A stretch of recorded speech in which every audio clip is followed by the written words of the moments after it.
j'espère que vous allez bien. Bienvenue encore une fois à un nouvel épisode de The Purpose Talk. Alors aujourd'hui, nous sommes dans un cadre un peu différent, pas tout à fait, mais des changements arrivent à petits pas. Alors aujourd'hui, nous allons parler d'un nouveau sujet, donc nous allons parler d'un sujet important, un sujet de la vie de tous les jours. Nous allons parler de l'amitié et plus précisément des red flags de l'amitié. Je vais vous donner quelques caractéristiques d'une mauvaise amitié selon moi. Donc quelques points à remarquer, quelques points auxquels nous devons prêter attention lorsque nous sommes dans des amitiés, dans des relations d'amitié avec certaines personnes.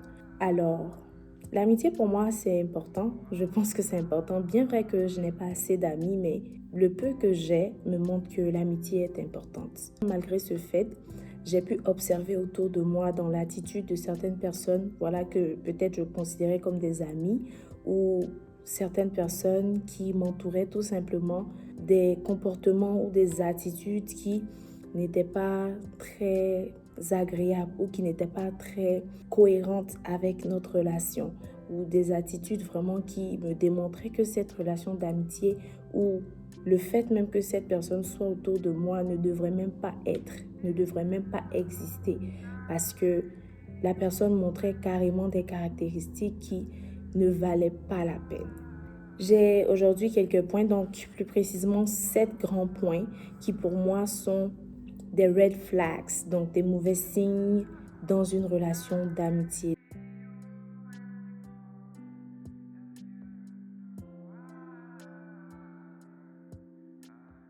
C'est l'envie.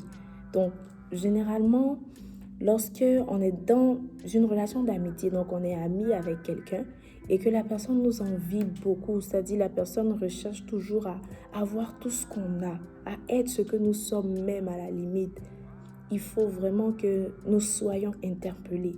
Voilà, parce que c'est bon que la personne aime la façon dont son ami est, la façon dont son ami s'exprime, la façon dont son ami s'habille, ou peu importe, mais c'est pas une raison pour envier jusqu'au point de vouloir tout faire comme la personne, de vouloir tout avoir de la personne, c'est-à-dire avoir tout ce que la personne a et exactement les mêmes choses, avoir exactement les mêmes appareils, avoir exactement les mêmes vêtements, avoir exactement tout de la personne.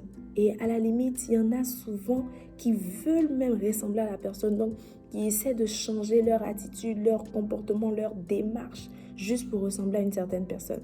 Ça, pour moi, c'est un gros red flag, parce que la personne ne se montre pas elle-même comme elle est dans cette relation d'amitié. Dans toute relation d'amitié, il y a des points positifs qu'on voit chez l'autre et qu'on veut copier ou qu'on veut imiter, mais pas ressembler totalement à la personne. Voilà, pas envier tout ce que la personne a, même jusqu'à envier sa famille, son conjoint, son partenaire, ses frères et sœurs. Écoutez, il y a des limites à tout. Donc vraiment, lorsque ça devient une envie obsessionnelle, il faut faire très attention à cette relation d'amitié. Lorsqu'on a un ami et que cet ami fait beaucoup d'efforts pour nous, cet ami est toujours présent, cet ami est toujours là, nous aide, nous épaule, nous conseille et que nous prenons pour acquis toutes ces choses, nous minimisons la personne, nous négligeons cette personne, nous la mettons à l'écart dans nos vies, etc. C'est un gros red flag. Voilà. Donc si tu es dans cette position-là, tu es ami avec quelqu'un et que c'est comme si on te prend pour acquis. Voilà, tout ce que tu fais est pris pour acquis. On ne te donne pas assez de valeur. C'est-à-dire, dans cette relation d'amitié, tu n'as pas assez de valeur. Tu es pris pour acquis. Tu fais beaucoup d'efforts, tu fais de gros efforts pour être présent. Tu épaules, tu supportes, mais cette personne peut-être ne fait que t'insulter ou te met tout le temps dehors ou abuse tout simplement de ta gentillesse. Quand cette personne a besoin de toi, elle te reconnaît, mais quand elle n'a plus besoin de toi, tu es aux oubliettes. Donc ça, c'est un gros red flag, un point très important dont il faut tenir compte. Parce que la personne peut être hypocrite dans le sens où, avec toi, elle te dit certaines choses, mais derrière toi, avec d'autres personnes, elle raconte d'autres choses de toi. Elle dit du mal de toi et tu entends, tu sais. Ça peut être une hypocrisie aussi comme quoi, devant les gens, la personne réagit avec toi comme si tu n'es pas son ami, mais lorsque vous êtes seul, elle te considère comme son ami. Donc devant les gens, lorsque tu veux rire avec elle, lorsque tu veux la taquiner, lorsque tu veux plaisanter, lorsque tu veux l'aider avec quelque chose, lorsque tu veux lui parler tout simplement, la personne va juste te repousser. Et ça, c'est un gros red flag. Juste parce que les gens vous regardent, la personne a comme honte de t'avoir comme ami, a honte de t'avoir autour d'elle. Ça, vraiment, il faut vraiment prêter attention à ça.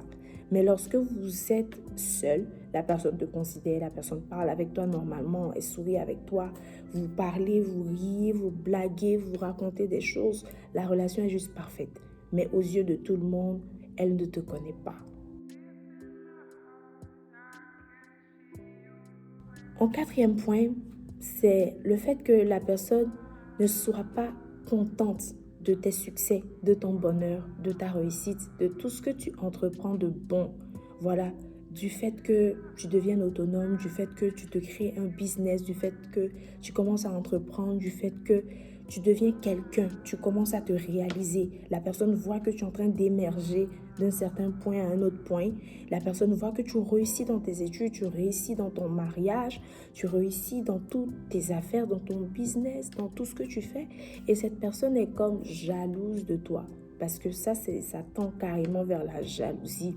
Dès que tu annonces une bonne nouvelle à cet ami-là, cette personne que tu considères comme ton ami, cette personne devient froide. Cette personne n'est pas contente, elle change d'attitude et tu sens que la personne n'est pas contente. Tu vois que la personne n'est pas contente. Lorsque tu as un ami, mais cet ami-là te dit rien de toute sa vie, tu ne sais rien de sa vie, à la limite même, tu ne sais même pas où cette amie-là vit, tu ne sais même pas où cette amie-là va à l'école, où elle travaille, tu ne connais pas sa famille, tu ne connais pas ses parents. Il y a toujours des excuses en fait. Il y a toujours des excuses comme « Waouh, non, c'est pas le moment » ou des choses bizarres. En fait, il y a toujours des excuses qui ne tiennent pas le coup. Tu ne connais pas ses centres d'intérêt, tu ne connais pas ses passions, tu ne sais pas ce qu'elle fait dans la vie, tu ne sais rien. C'est-à-dire, vous vous voyez tout le temps au même endroit ou dans des endroits publics, vous discutez ensemble, vous parlez, elle te raccompagne toujours chez toi, elle connaît ta vie, elle connaît ta famille, elle connaît tout de toi, mais tu ne sais rien d'elle. C'est-à-dire, toi, tu considères cette personne comme ton ami, mais tu ne sais absolument rien de sa vie.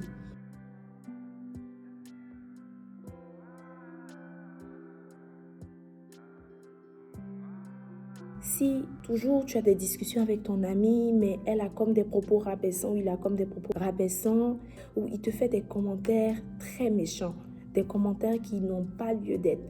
Donc des propos qui te rabaissent, c'est un gros red flag. Donc il faut vraiment faire attention à cela. Donc des propos rabaissants de toutes sortes, dans tous les domaines, quel que soit le sujet. Mais il y a des limites. On ne peut pas rabaisser des gens. On ne peut pas complètement diminuer quelqu'un lorsque cette personne s'exprime, lorsque cette personne nous parle, lorsque cette personne s'ouvre à nous. On ne peut pas faire ça tout simplement. Donc, il faut vraiment considérer ça. Si tu es dans cette position, tu parles, tu racontes tes défis, tu racontes tes traumatismes, tu racontes tout ce que tu vis de difficile, mais ton ami ne t'écoute pas. Tu sens que tu n'es pas écouté du tout. Et ça peut même être dans des choses banales, dans de petites discussions, même où on rit, on plaisante et tout. Parce que si tu es dans une position où toi, tu écoutes la personne, tu te rends disponible, tu écoutes, et que toi, à ton tour, tu n'es pas écouté, et ça très fréquemment, même dans des petites discussions, pas seulement dans les sujets importants, il faut faire attention. Voilà, tu es toujours la personne, quand elle commence à parler, les autres parlent, genre pour l'interrompre, ou les autres parlent pour lui couper la parole, et on oublie carrément ce que tu avais à dire, et c'est comme si tu ne parlais même pas. Tu es complètement ignoré en fait. Et aussi, à propos de l'écoute, lorsque tu te confies à quelqu'un et que la personne t'écoute mais te juge, voilà, parce que tu ne peux pas dire que cette personne est ton amie, mais lorsque tu lui parles, lorsqu'elle t'écoute, elle a toujours des choses à dire qui te blessent. Je pense que tu es stupide. Je pense que toi-même, tu n'es pas assez intelligent. Tu aurais dû faire ci, mais regarde comment tu agis. Je pense que tu n'as rien dans la tête. Ou je pense même que tu ne sais même pas réfléchir. Je ne sais même pas pourquoi tu as fait ça. Je ne sais même pas pourquoi tu te comportes comme ça. Si je suis assez stupide, bon, je ne sais même pas pourquoi je viens t'expliquer mes choses. Lorsque quelqu'un vient se confier à toi, surtout lorsque c'est des sujets importants, c'est parce que la personne veut entendre réconfort. La personne veut se sentir écoutée. Il y a des insultes, il y a des injures, il y a des jugements qui commencent à rentrer en ligne de compte lors du processus d'écoute. Il faut se poser des questions. Moi, dans mon cas, l'écoute est très importante pour moi.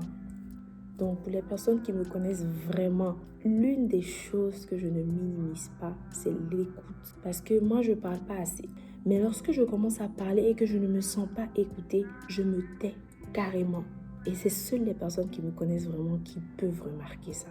Donc, je me tais carrément, je ne parle plus. Lorsque je commence à parler, je veux le nécessaire, me sentir écoutée. Ainsi pour enfin la vidéo. Si tu as aimé la vidéo, n'hésite pas à aimer, à commenter, à me laisser des commentaires en me disant ce que tu penses de ces 7 points, donc de ces 7 red flags. Dis-moi aussi en commentaire ce que toi tu considères comme des red flags dans tes relations d'amitié ou dans toutes tes relations. Et n'hésite pas à partager avec tes amis, n'hésite pas à partager avec ta famille, avec ton entourage, avec tout le monde autour de toi. Merci beaucoup d'avoir visionné cette vidéo et on se retrouve la prochaine fois pour un nouvel épisode de The Purpose Talk. Que Dieu te bénisse.